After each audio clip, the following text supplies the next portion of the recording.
سلام کوچولوهای نازنین، به کانال شاد و قشنگ ما خوش اومدین. اینجا دنیای قصه هاست، دنیای تخیل، شادی و یادگیری. پس بشین راحت، چشماتو ببند یا باز بذار، فرقی نداره، چون قراره با هم بریم به یه دنیای جادویی. اگه دوست داری قصه های بیشتری بشنوی، حتما کانالمون رو سابسکرایب کن، لایک بزن تا قصه های بعدی رو هم از دست ندی. حالا آماده‌ای؟ بزن بریم سراغ قصه امروز.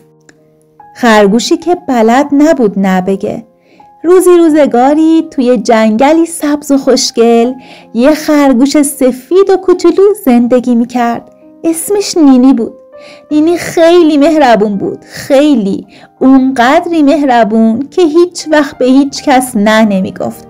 یه روز لاک پشت اومد و گفت: نینی، میای کمکم کلم‌ها رو از باغچه جمع کنیم؟ نینی با اینکه خسته بود گفت: آره باشه. بعد از اون جوجه ها اومدن گفتن: نینی میای برامون لونمون رو مرتب کنی؟ نینی بازم گفت: باشه. و همینطور حیوانای دیگه هم ازش کمک خواستن تا شب شد و نینی اونقدر خسته شده بود که حتی نتونست شام بخوره یا بخوابه. مامان خرگوشه وقتی دید نینی ناراحته گفت: گاهی اوقات گفتن نه یه نوع مهربونیه، چون اگه از خودت مراقبت نکنی دیگه نمیتونی به کسی کمک کنی. نینی یاد گرفت که هر چیزی حدی داره و از اون به بعد فقط وقتی که وقت و انرژی داشت کمک میکرد.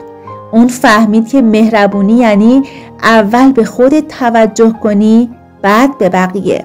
و از اون روز به بعد نینی هم شادتر بود، هم دوستان واقعی تری پیدا کرد.